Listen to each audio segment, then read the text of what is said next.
прямом эфире ТНВ субботний выпуск новостей Татарстана. В студии Алексей Калиничев. Здравствуйте. И вот о чем расскажем.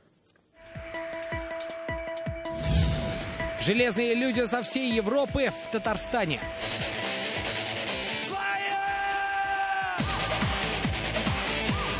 Почему казанскую трассу триатлеты называют одной из самых сложных и чем запомнится чемпионат, знает Сергей Хайдаров. Семейное автомобильное шоу. Я прям поворачивает голову, прям трясет. Про казанский дрифт Лилия Кашфарова. Масса препятствий и полная свобода движений. Для меня больше это именно как возможность полностью раскрыть потенциал своего тела. Сегодня в Казани прошел городской турнир по паркуру и фрирайду. А тех, кто не боится больших скоростей, Рамиль Галиулян. Как сделать успешную фотографию, чтобы она попала на выставку? Визуальная работа, она построена с разными отсылками, которые нам знакомы. Секретом фотомастерства узнал Салават Мухаммадулян. Сегодня Казань снова оказалась в центре внимания спортивного мира. В столице республики стартовал чемпионат Европы по триатлону. Британцы, испанцы, итальянцы, немцы, россияне. Сложнейшую казанскую трассу на себе проверили самые звездные атлеты. Сначала заплыв, затем гонка на велосипедах и в завершении изнурительный марафон. Некоторые спортсмены не могли стоять на ногах после финиша. Это наблюдал Сергей Хайдаров.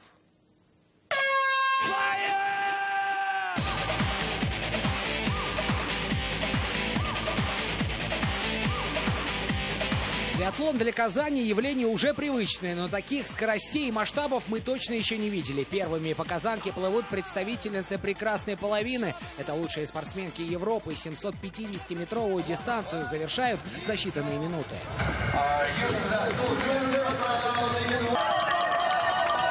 Не теряя ни секунды, девушки пересаживаются на велосипеды. Здесь на протяжении всей дистанции участниц буквально гонят болельщики. Откуда только не приехали. Тула, Краснодар, Самара, Тольятти. Такого ажиотажа и накала спортивных эмоций не было, наверное, с чемпионата мира по футболу. Мы приехали из Ярославля специально поболеть за наших россиян. Приехали в 5 утра и практически не спали. А почему такие жертвы? Это такая любовь к триатлону? Это такая любовь к триатлону. А вообще спортивная семья. Приехали с Урала. Я тоже спортсменка, и мне интересно, как это будет, если я вырасту и стану на их месте. Как ты думаешь, ты бы справилась с такой сложной дистанцией? Ну, это будет очень тяжело, но думаю, что справлюсь. Как видите, уже на втором этапе видны очень большие разрывы между спортсменами. К примеру, эта группа заметно отстает от первой, которая промчалась буквально полминуты назад. И так только на велосипеде ехать 20 километров. Думаете, это все? Нет, впереди самое изнурительное – бег 5 километров. Давай, девчонки, давай! На финишной прямой первой появилась швейцарка Дерон Жюли. Она прошла всю дистанцию за 58 минут 50 секунд. Так, начну с того, что я счастлива победить здесь. Надо сказать, что местные болельщики придавали мне сил. Они так кричали и поддерживали, что победой я обязана им. Следом за Дерон прибежала чешка Петра Куржикова и испанка Тамара Гомес Гарридо. Мама, давай! А вот нашей соотечественнице Насте Полянской зацепиться за медали сегодня не удалось. Несмотря на самую серьезную зрительскую поддержку, сегодня за нее болели две маленькие дочери. Очень помогала. Громче всех кричала. Это уже мужской старт. Видно, как все волнуются. На кону европейская корона триатлона. Дистанция у мужчин такая же, что и у женщин, только скорость гораздо выше. Вот он, Игорь Полянский, участник российской сборной и фаворит гонки. Велоэтап он начинает первым, но потом все вдруг резко меняется. В итоге в лидерах двое британцев, азербайджанец третий. Наш атлет на финише только 7-й. Не хватило этой скоростной выносливости, так как отработал и плавание. То есть первый, к сожалению, на вторую часть дистанции не хватило. Ну и финишный спринт тоже сил уже не осталось. На соревнованиях профессионалов спортивный уикенд для Казани не заканчивается. Уже завтра свои силы на дистанциях проверят спортсмены-любители и самые маленькие триатлонисты. Сергей Хайдаров, Марат Зайдуллин, ТНВ Казань.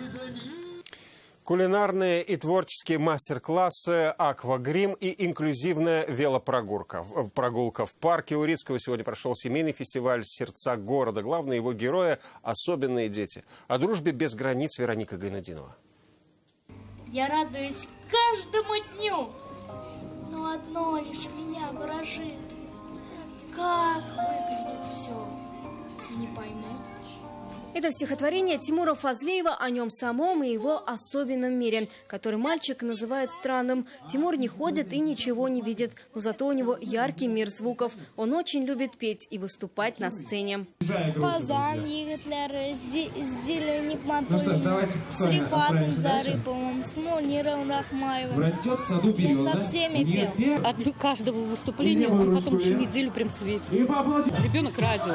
Он все время поет, все время любит общаться с людьми. Нет никаких таких ограничений от того, что мы не ходим, не видим. Он очень общительный, открытый ребенок. Ему не хватает иногда вот этого общения. Бег на месте, зайчики, зайчики. Ну-ка, дружно на месте.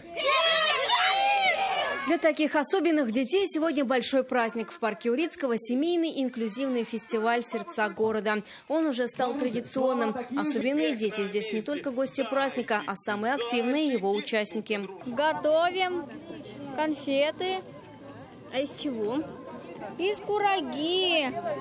Из кураги, изюма и меда. Кулинарный мастер-класс по вкусной и здоровой пище. Аквагрим, творческие рисунки, благотворительная ярмарка. Для людей с ограниченными возможностями даже инклюзивная велопрогулка. Праздник для своих подопечных устроил благотворительный фонд «Закат» совместно с «Доброй Казанью». Эти детишки, которые воспитываются в многодетных семьях, в неполных семьях, или же у них есть какие-то ограничения, они нашли новых друзей и завели новые знакомства, научились чему-то новому и научили кого-то чему-то новому.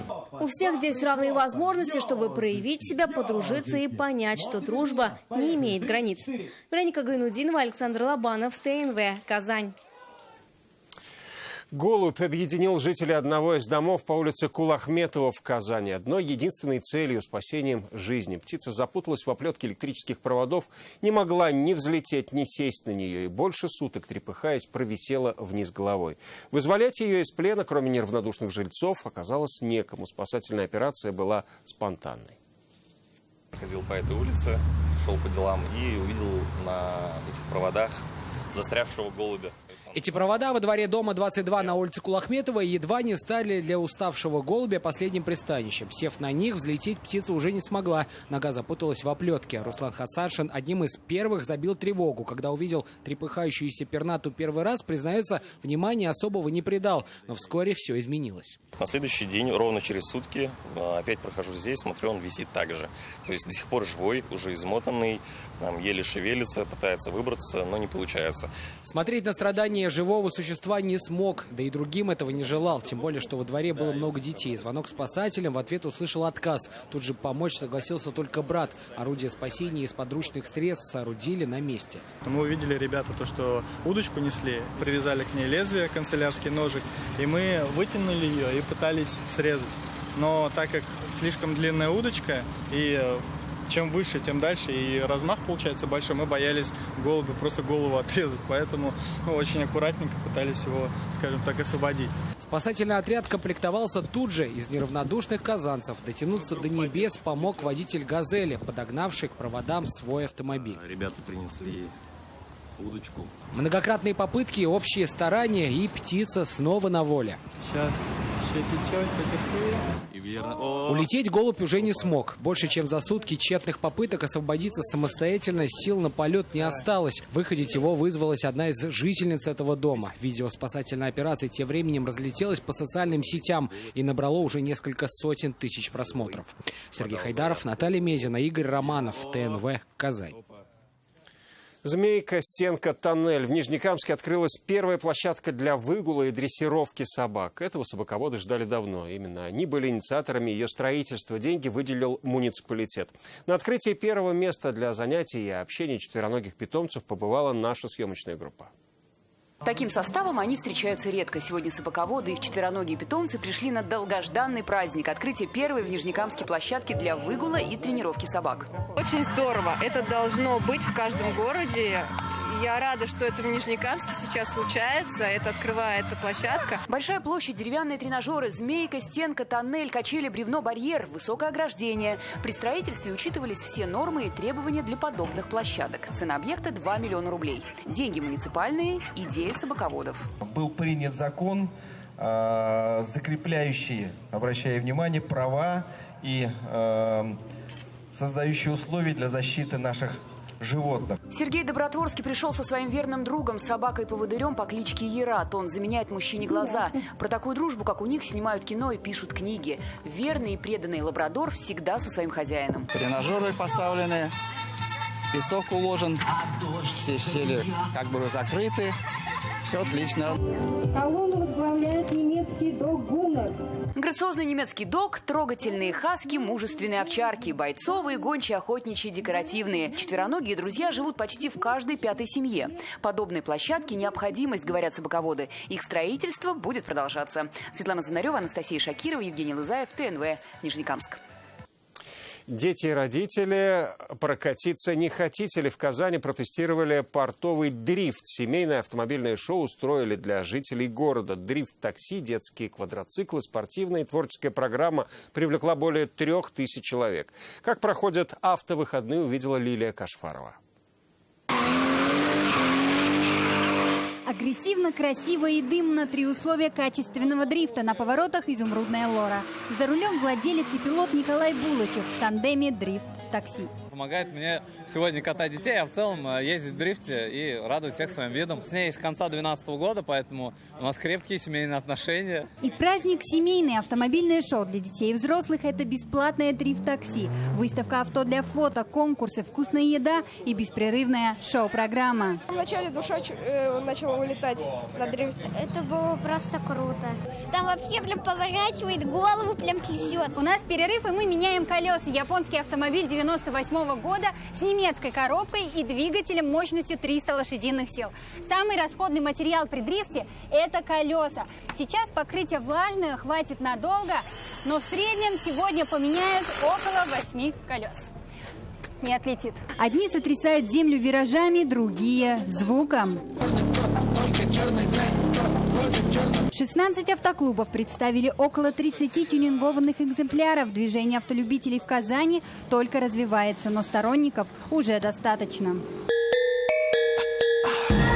Проекты большинство не готовы, к сожалению, но есть прям классные. Посмотреть и прокатиться, подрифтовать. Надеялся, что в Казани тоже есть что-то такое подобное. Есть, но еще не до конца развито. Есть и более серьезные авто, и такие же водители.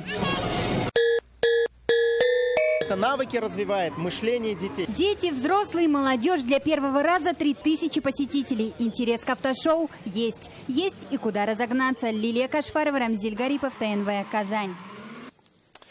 Настроить винтовку, прицелиться и попасть в десятку. Навыки профессионального стрелка в Казани показали более 170 спортсменов со всей России. Сегодня первый зачетный день финала 9-й юношеской спартакиады по пулевой стрельбе. Как видеть цель и не видеть препятствий, узнала Юлия Муратова.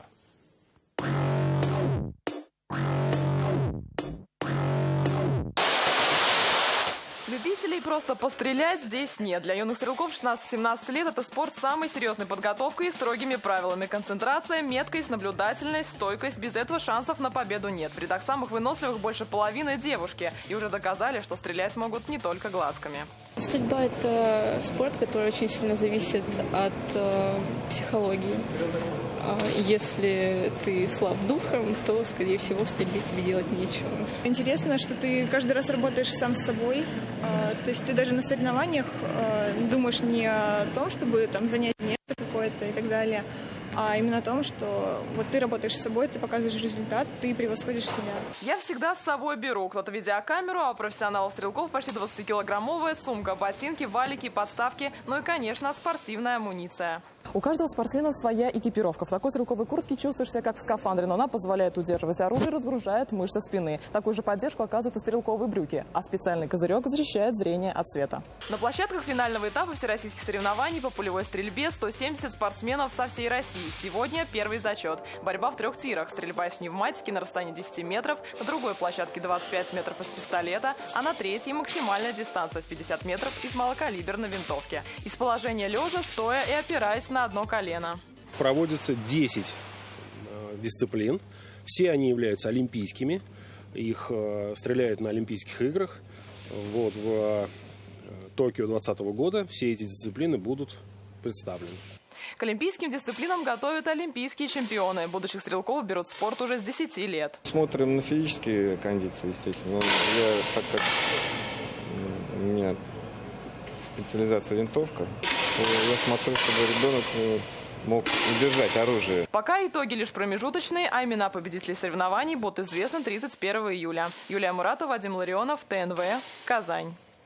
Масса препятствий и полная свобода в прыжках и трюках. Сегодня парк «Калейдоскоп» в Казани превратился в площадку для экстремалов уличной акробатики. Там прошел городской турнир по паркуру и фрирайду, микса из бега, боевых искусств и гимнастики.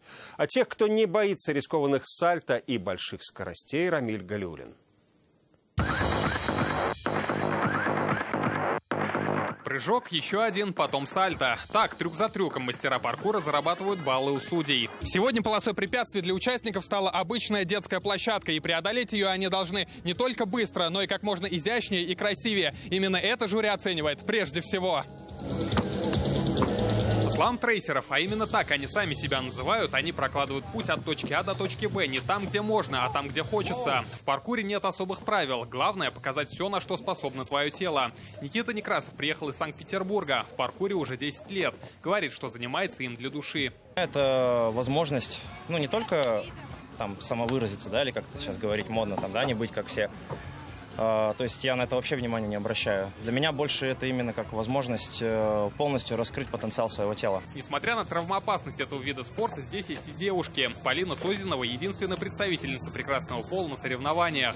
Этот спорт абсолютно женский. То есть вообще всем девушкам я советую этим заниматься. Тут не нужно иметь, не знаю, банки в виде мышц. Просто нужна ловкость, концентрация. Свое мастерство в прыжках и вращениях приехали показать 40 участников из Казани, Нижнекамска, Санкт-Петербурга, Ижевска и Новокузнецка. Будет возрастная категория до 18 и после 18. Паркур и фриран он настолько разнообразен, то есть он в себя вносит все виды просто спорта, все виды вообще движения человеческого тела, поэтому...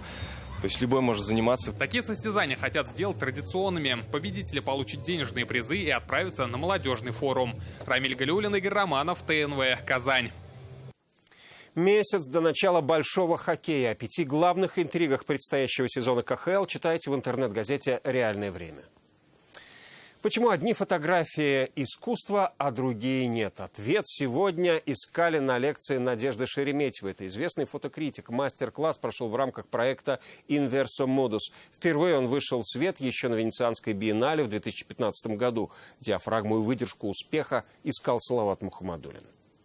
Какую цель он достиг? Как он пришел к смыслу? Как мы видим итог? И все эти «как» переходят в «почему». Почему одна фотография красивая, другая нет? Почему одну берут на выставку, а другую сразу удаляют еще с флешки? Узнать секретов этого мастерства пришли и художники, и любители, и профессионалы, и даже учителя. Немножко не то, что я преподаю, но дети-то растут, им нужно развиваться. Достаточно интересная тема. О том, какие фотографии попадают на выставки, какие нет. И думаю, может быть, когда-нибудь и мои тоже попадут, если я сегодня посещу мероприятие, что-то для себя полезное извлеку. Лектор Надежда Шереметьева, фотокритик, организатор фонда «Фотодепартамент». Главный тезис выступления – смысл фотографии. По ее мнению, в работе заранее должен быть вопрос, сюжет, рассказ или сообщение. Тогда фотография будет иметь успех. Если в момент смотрения на изображение вы произносите невольно «это похоже на вот это», да, то есть это похоже на что-то, что я знаю. Это значит, что это фотография, да, это изображение, это видео, это визуальная работа. Она построена с разными отсылками, которые нам знакомы. Так и появляется новый смысл, который цепляет зрителя. Такие примеры в соседнем зале на выставке Inversa Modus. В фотографиях и видеоинсталляциях ценности и конфликты современной глобальной культуры. Увидеть и найти именно свой оригинальный смысл может любой желающий в галерее современного искусства. Салават Мухаммадуллин, Ишат Мухаметов, ТНВ, Казань. И от фотоискусства перейдем к кино. Таланты со всего мира продолжают дебютировать в Свияжске. Сегодня предпоследний день фестиваля документального кино «Рудник». Третий год подряд остров Град становится стартовой площадкой для молодых режиссеров, а татарстанскому зрителю дает возможность познакомиться с историей реальных людей, которые собраны из разных уголков планеты. В Свияжске сейчас работает Зарина Ахметова и готова поделиться впечатлениями.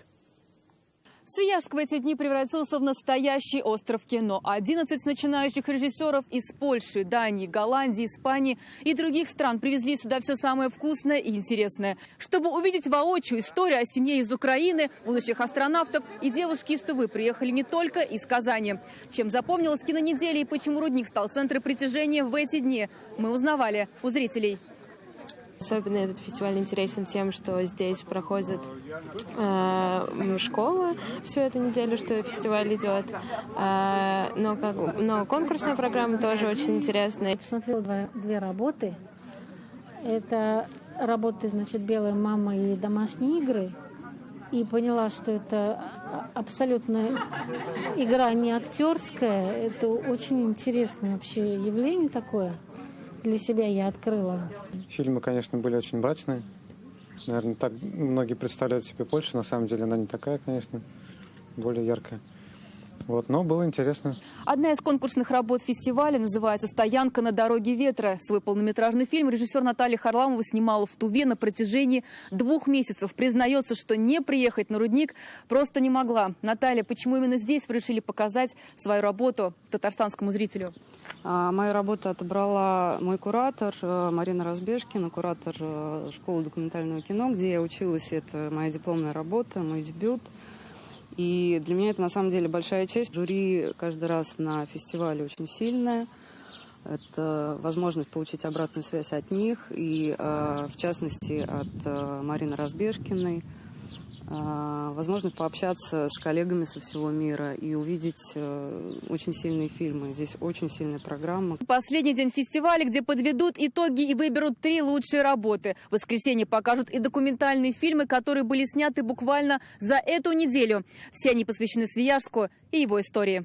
Зарина Ахметова, Александр Лобанов, ТНВ, Свияжск. Да, мы далее самое яркое и интересное за неделю в нашей традиционной рубрике «В сети» от Армана Костаняна.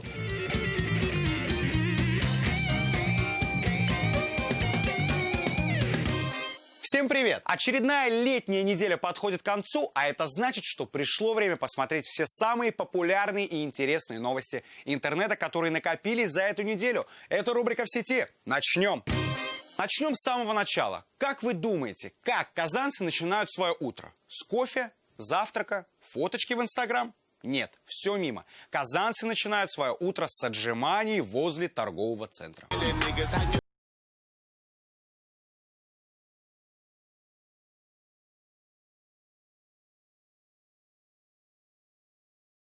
Но есть и те, кто утром просто хочет прогуляться. Надеюсь, вы все относитесь к первой категории людей. Драма в Челнах, которая навела шумиху в сети. Муж застал свою жену, внимание, с 2 любовниками. Причем, когда он застал их, оба любовника выпрыгнули в окно. Один сломал руку, другой ногу. В комментариях пользователи все на стороне мужа. Я бы же порекомендовал еще в шкафу посмотреть. Вдруг там 3-й любовник спрятался. Мало ли. А следующее видео уже из Казани. Булат, открой дверь! Дверь открой, Булат! Женщину, видимо, не хотели пускать домой, или Булат уснул просто. Дверь открой, Булат! Но я все же думаю, что это та женщина, которую муж застукал с любовниками. И теперь домой ее не пускает. Помните, мы говорили о приложении, которое очень популярно уже по всему миру – FaceApp, где можно состарить свое лицо или, наоборот, омолодить. Так вот, невероятная история появилась в интернете. Супружеская пара из Китая нашла своего сына, которого похитили 18 лет назад. Именно благодаря этой функции. Полиция, уже перепробовав все методы поиска, обратилась к нейронной сети и с помощью нее увидела, как ребенок бы выглядел 18 лет спустя. И представляете, они нашли его. 21-летний студент из Гуанчжоу. Ни сам ребенок, ни родители сначала не поверили, но ДНК-тест все подтвердил. Невероятная история, в которую с трудом веришь. Но если нейросеть действительно помогла, то это, ребят, очень круто. А сейчас топ-тем, которыми больше всего интересовались татарстанцы на этой неделе в Яндексе. На первом месте премьера фильма «Король лев». Знаменитая история про льва Симбу. На втором месте рок-фестиваль «Нашествие». И замыкает топ группа «Металлика», которая спела группу «Крови». Послушайте.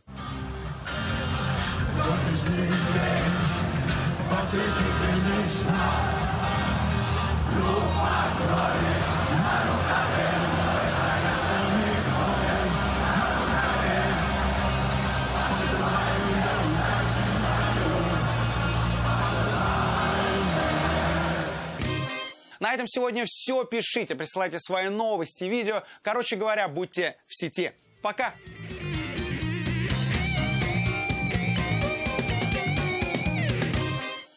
Ну, я прощаюсь с вами до следующего выпуска. Он 21:30. Всего вам доброго.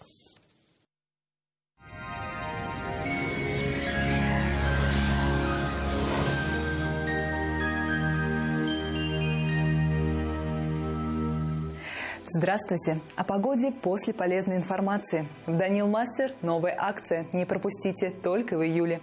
При заказе кухонного гарнитура обеденный стол в подарок. Подробности уточните по телефону 2 167 166. Адрес Казань, Восстание 23.